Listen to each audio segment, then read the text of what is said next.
and iced tea.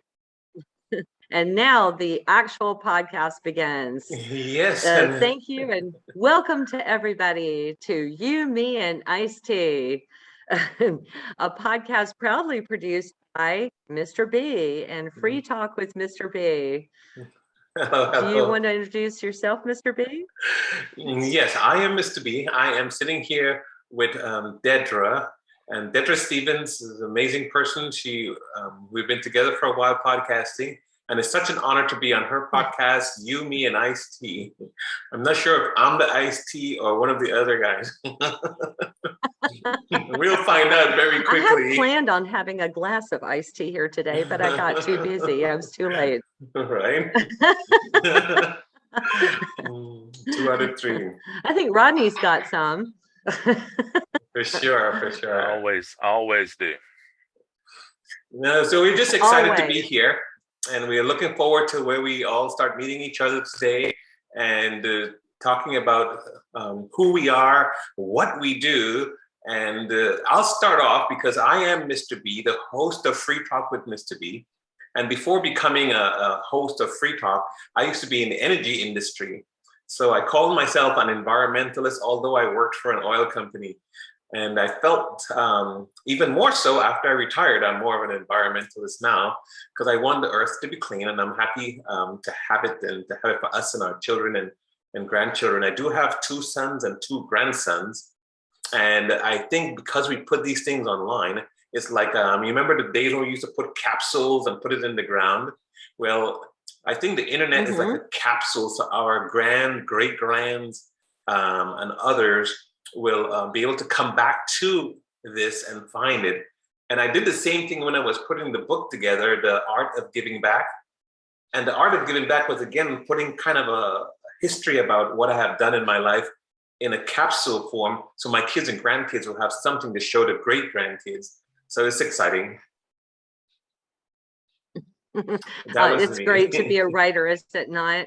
Yeah, it's amazing. Yeah. I still don't feel like it yet, so not like when I get to your level. Oh, that's a nice compliment. Thank you so much. Sure. Well, I'll just piggyback off of that, if that's okay. Since you mentioned writing, that's basically what I am at the heart of things, is a writer. My flagship trilogy is the Hakima's Tale. That would be The Revenge of the Blue Jenny, The Rise of the Warrior, and The Dawn of Redemption, fantasy fiction. That's where I got my start. But I'm considered more of a multi-genre author because I'm a little bit, I get bored and I decide to try something new. And I've tried horror, and that was the Skinwalker Resurrection, and straight up courtroom drama. That was Desert Magnolia. And I've written a children's book, Little Loud Beatrice and the Magic Painting. And now I'm hopping right into spy thrillers. And my first one is coming out really soon. It's called The Buchanan Bastards. So thankfully we're going to have an episode, about drama and everything later on. So I think we'll have a lot of fun talking about that. But I love screenwriting as well. And, I've gotten a few awards on that.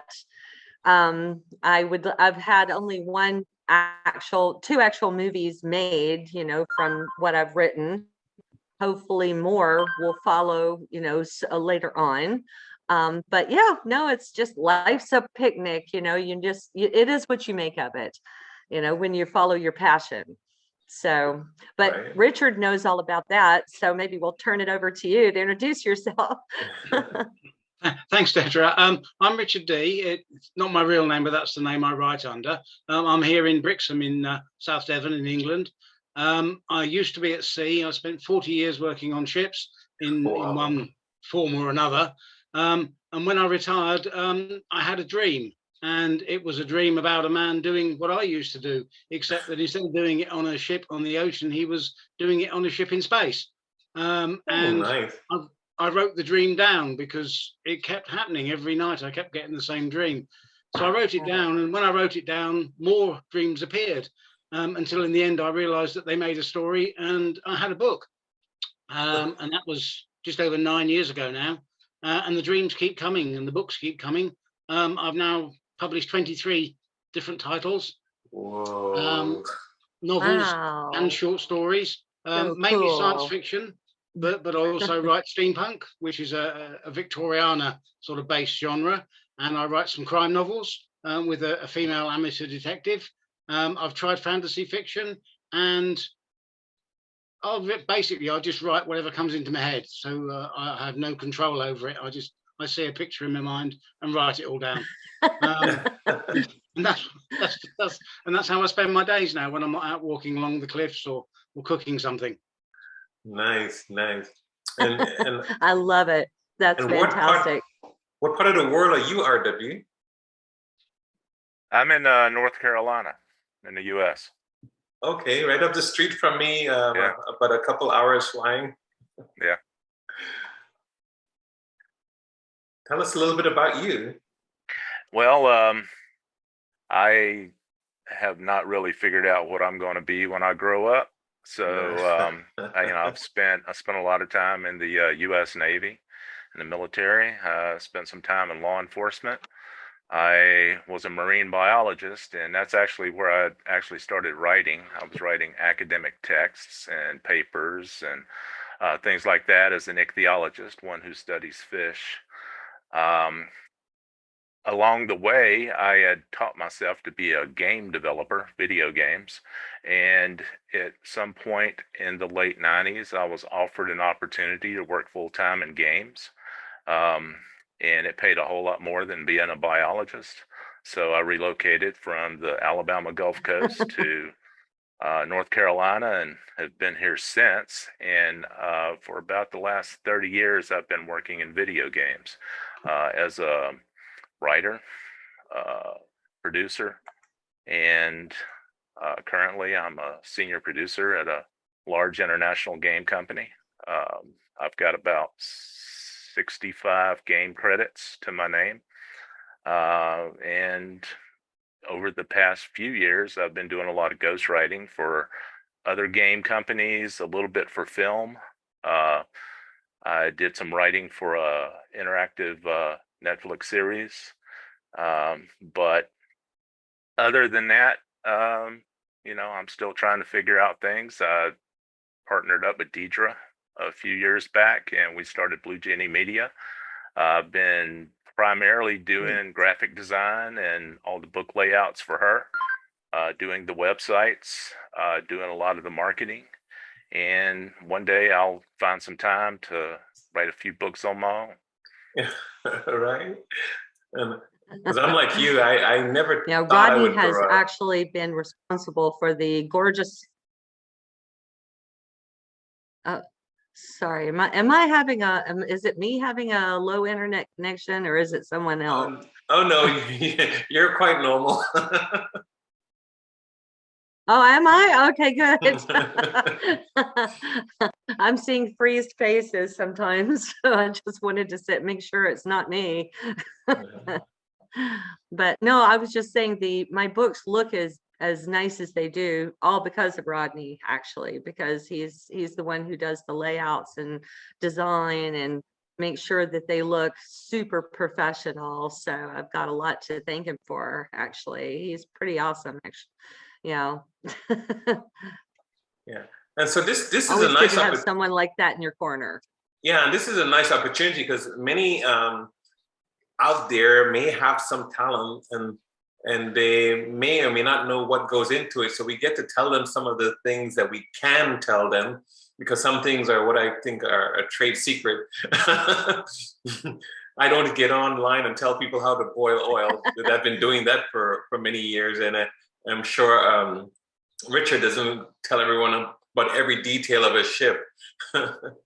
Especially the games, right? I think you have to hold on to a lot of information about how to win or beat a game for quite a long time.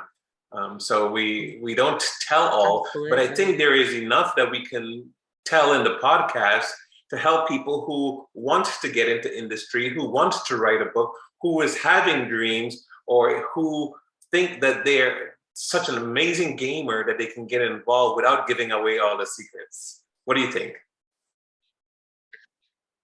Well, I think so too. I think that we can talk about a lot of things in the same neighborhood as writing. I mean, just, starting with different topics sort of adjacent, to this, like what we were talking about as today's topic, writing as a way of feeling better. I mean, is it something that people can actually use to feel better if you're feeling depressed, if you're feeling anxious, if you're having issues in your life at all? I mean, is it a therapeutic tool, to write? I mean, I would definitely say yes. I mean, I think it is. Sorry, no, go ahead, Richard. Yeah, Absolutely. I think that you got. Think it is. There's an exercise that I was told about that I actually tried to do for a few months, which was just get up in the morning, and the first thing you do is you write 3 pages, or just anything that comes into your head, and just write it all down, and just get it out of your head and get it down on paper. You don't have to read it back.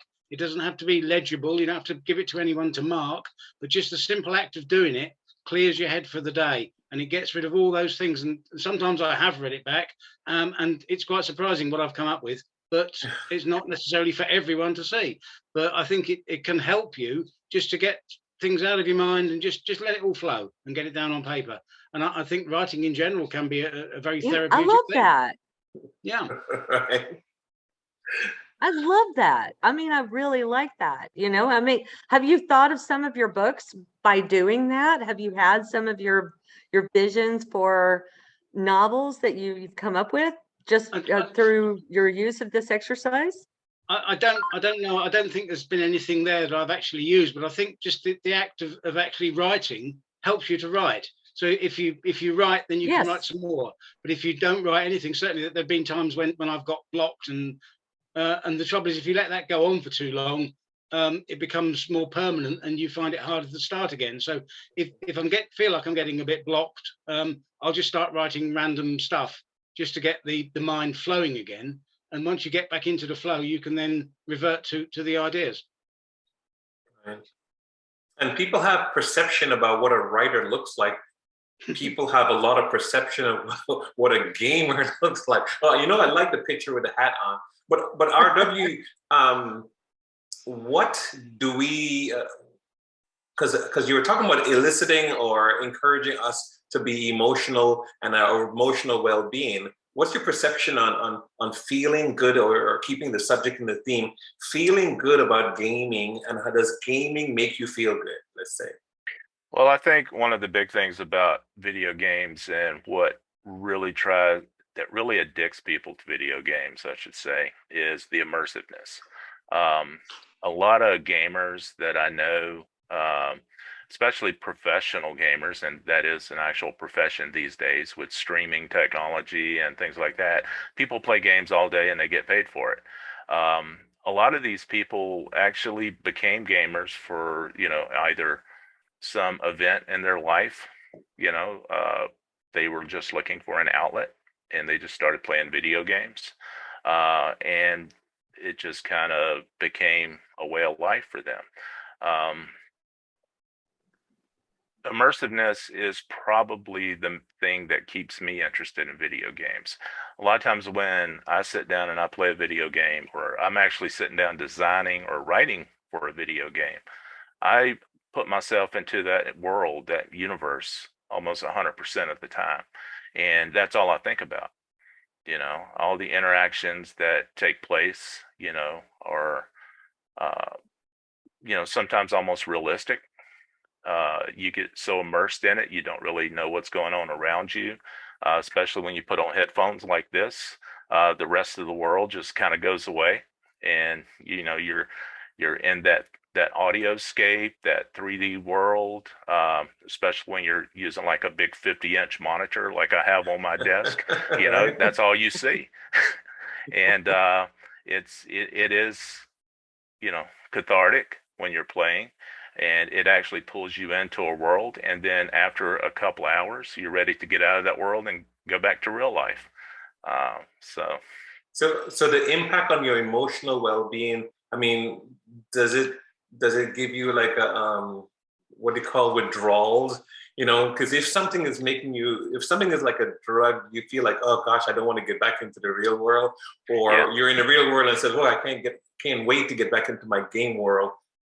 You know? Yeah, and it can be, you know, like a drug. And there's actually support groups for people that all they do is game. And I know you know, some of the games I worked on in the past, and I'll just name drop one, World of Warcraft. When this game came out, it was international success with over 10 million people almost instantly playing that game within a couple of weeks.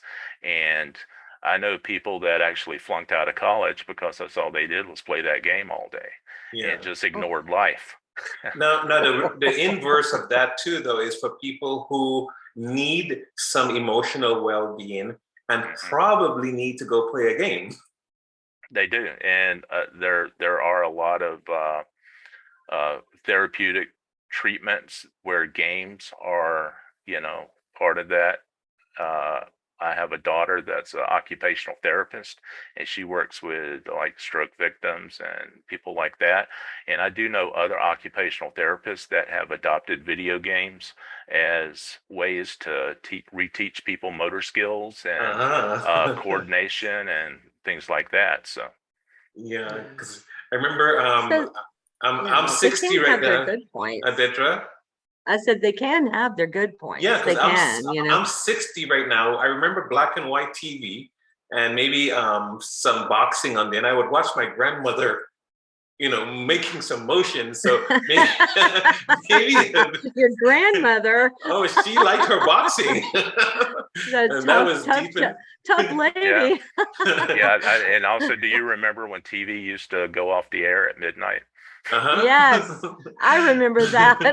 I think we're all revealing our ages right here. Right. But the good part is it made us want to move our motor skills, and I could imagine a game could do the same thing. So Richard, do books have that similar effect in and out of reality? Certainly as a writer, yeah. When I'm seeing the action in my head and writing it down, it feels as real as anything that is actually going on outside the window, I guess. And I think if something is well written, certainly by reading it, you can lose yourself and you can almost become unaware of what's going on outside the world that's on the page. So yes, I think it can. I think that's a very valid point. Yeah, I know we encourage our kids, Dedra, I'm sure you do the same thing to encourage our kids to read. Absolutely. And with the thought, because it was so kind of you when you wrote down the artistic expressions and the emotional well-being, and we're trying to say, how can we make this art, a game or a book or other art, make us healthy or feel good? Well, I think it's incredibly important to as a tool. I mean, people, when they feel bad, they tend to automatically run to a doctor and they want a pill, you know, to take. They want some kind of a magic formula when they really don't always have to do that. I mean, you really should try art therapy. I mean, this is coming from the wife of a psychologist. Excuse me, I often go to things like that because my husband is in the mental health profession. So we're always around, you know, solutions, mental health solutions, you know, so art therapy is a valid thing, you know, and it doesn't even cost much. You know, you just use whatever is around you. Like Richard said, I mean, that's a brilliant thing to just wake up and write 3 or 4 pages. That costs you no money at all, if you think about it. And it makes you feel better. It sort of gets you mentally sort of set for the day. You kind of, you get a part of your emotional well-being. You sort of put it out there on the page, and you might even come up with an idea that you never thought you even had. So it'll inspire you to do something different than something you've ever tried.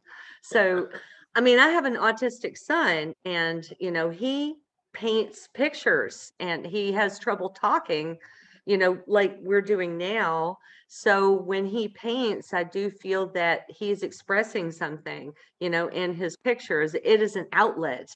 It is an outlet for expression. And I think that it makes him feel better. to do that. And that doesn't require anything but me buying him a few empty canvases and a few tubes of paint and a few brushes, and he could feel good about himself. Do you guys remember this book? It was titled Everything I Needed to Learn, I Learned in Kindergarten. Oh, I love that book. That's actually a favorite of mine. It's so true. and the reason why it's applicable, because we learn coloring and color within the lines and different colors and watercolors and so on. Wow. And with that, we were being artistic. We were being game-ish. We were defining ourselves as far as staying within boundaries and so on, and not realizing how soothing it was to make it through that day, because we always look forward to the watercolors.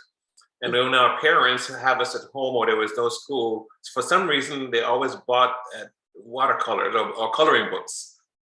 I think it's important to have art supplies all the time around for children, but in my case, I had a diary. So I think that's where the writing started, me out having an outlet, from my words and my feelings. I would write them down until I discovered that my brother could steal my diary and read it.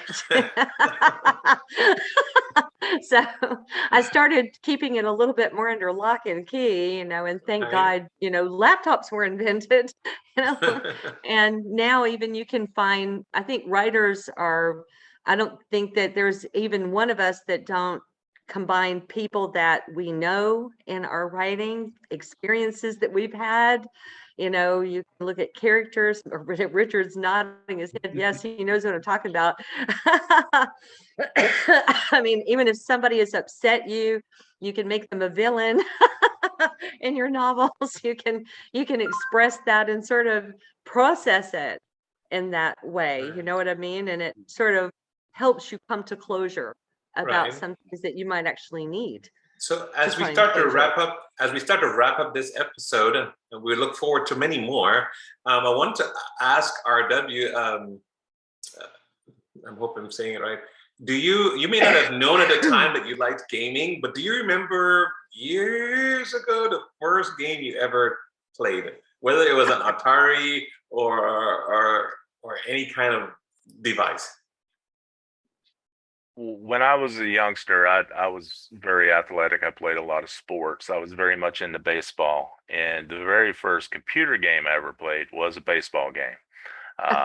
And when I've discovered that it's more fun to play it on a computer than it is in real life, because, you got to find 9 more people to play with, whereas I can just go on a game and just play against an artificial intelligence that's usually better than the people I was playing with. It made it more fun, and that was the first video game I played.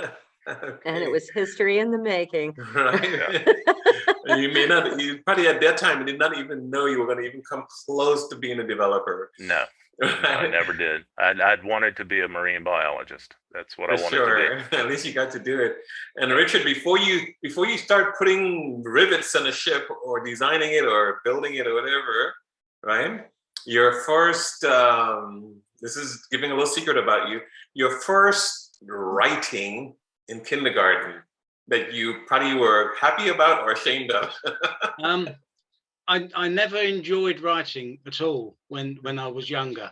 I think maybe that was due to the teachers I had, or I don't know. But when I was at sea, I'd spent 3 or 4 months on a ship at a time, and I found it hard to write letters home. I used to struggle to have anything to say, even though I'd seen things and been to places that nobody else had been to, that I knew. And yet, once I started writing about an imaginary world, I found that I couldn't stop.